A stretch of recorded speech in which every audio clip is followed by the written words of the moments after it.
നമസ്കാരം.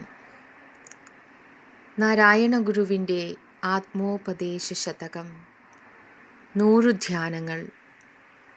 ധ്യാതാവ് ഗുരു നിത്യചൈതന്യയതി. 7-ാം ധ്യാനം. ഉണരരുതിന്നി ഉറങ്ങിടാതിരുന്നീടണമറിവായി ഇതിനിന്നയോഗ്യനെന്നാൽ പ്രണവമുണർന്നു പിറപ്പൊഴിഞ്ഞു വാഴും മുനിജനസേവയിൽ മൂർത്തി നിർത്തിടേണം. ഉണരുമ്പോൾ ആവശ്യങ്ങൾ ഒന്നൊന്നായി തല പൊന്തിച്ചു കൊണ്ടുവരും. ഓരോ ആവശ്യത്തെയും പെരുക്കി കാണിക്കുന്ന വികൽപ്പങ്ങൾ തൊട്ടു പിന്നാലെ വരുന്നു. അതു കാരണം യാതൊരു അറിവിനെയാണോ നാം അകവും പുറവും നിറഞ്ഞു നിൽക്കുന്ന എല്ലാറ്റിൻ്റെയും കരുവായി കണ്ട് പലവുരു വണങ്ങിയത്, അതിൻ്റെ ഓർമ്മ വിട്ടുപോകും. ഉണർന്നിരിക്കുമ്പോഴും സ്വപ്നം കാണുമ്പോഴും നല്ല ഉറക്കമായിരിക്കുമ്പോഴും യാതൊരു ഭാനുമാനാണ് ആത്മചൈതന്യമായി ഈ 3 അവസ്ഥയ്ക്കും ആധാരമായിരിക്കുന്നത്. അതിൽ നിന്നും മനസ്സ് കുതറിപ്പോകുന്നു.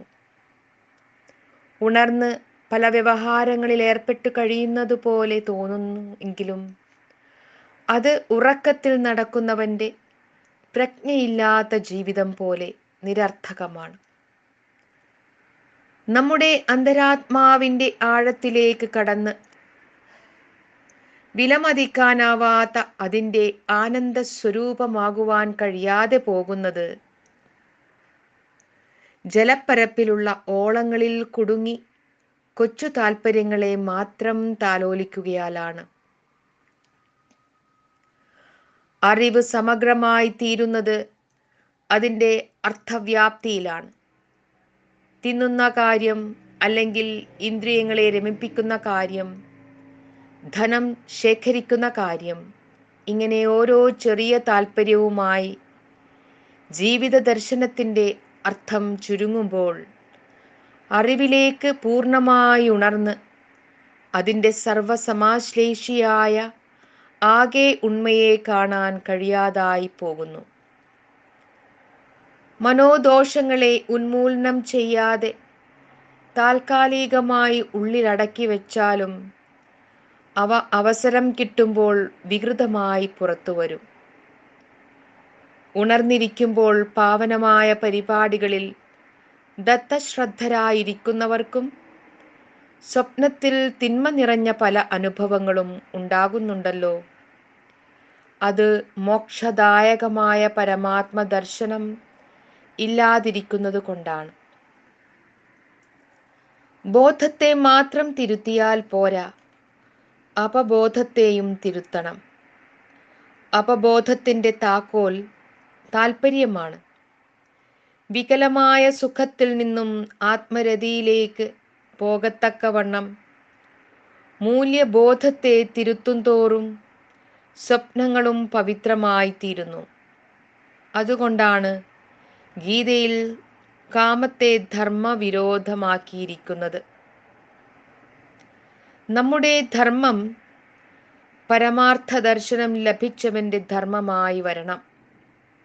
അപ്പോൾ ജീവിതത്തിൻ്റെ അർത്ഥം സീമയില്ലാത്ത കാരുണ്യമായി തീരും.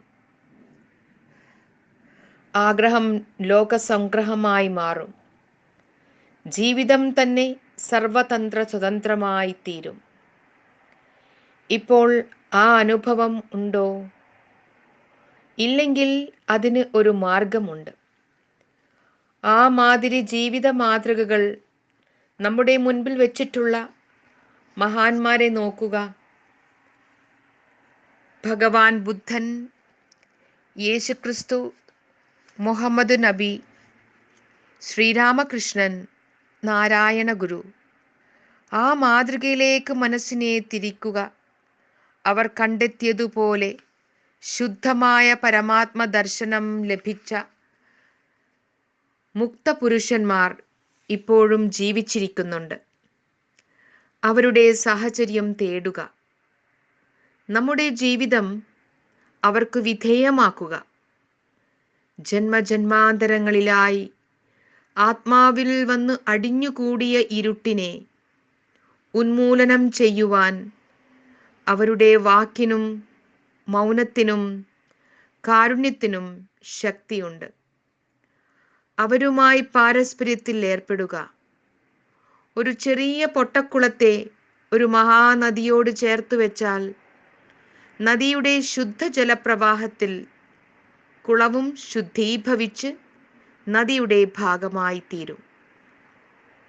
അതുപോലെ മഹാത്മാക്കളോട് തികഞ്ഞ പാരസ്പര്യം ഉണ്ടാക്കിയാൽ അവരുടെ താല്പര്യങ്ങൾ തന്നെ നമ്മുടെ താല്പര്യങ്ങളായിത്തീരും. ഭഗവത്ഗീതയിൽ 2 പ്രാവശ്യം ഭഗവാൻ അർജുനനോട് ആവർത്തിച്ചു പറഞ്ഞ ഉപദേശം ഓർക്കുക. ഖോട്ട്: നിന്റെ മനസ്സ് എൻ്റേതായി തീരട്ടെ, നീ എൻ്റെ ഭക്തനായിരിക്കുക, നിന്റെ പ്രവൃത്തികളെല്ലാം എനിക്കു വേണ്ടിയുള്ള യജ്ഞമായി തീരട്ടെ, നിന്റെ നമസ്കാരം എനിക്കുള്ളതായി തീരട്ടെ. അൺകോട്ട്. ക്രിസ്തുവിനെ സ്വീകരിക്കുന്നവർക്ക് അവിടുന്ന് നല്ല ഇടയനായിത്തീരുന്നു. ബുദ്ധനെ ശരണം ഗമിക്കുന്നവൻ അവിടുത്തെ ധർമ്മത്തെയും സംഘത്തെയും കൂടി ശരണം ഗമിക്കുന്നു.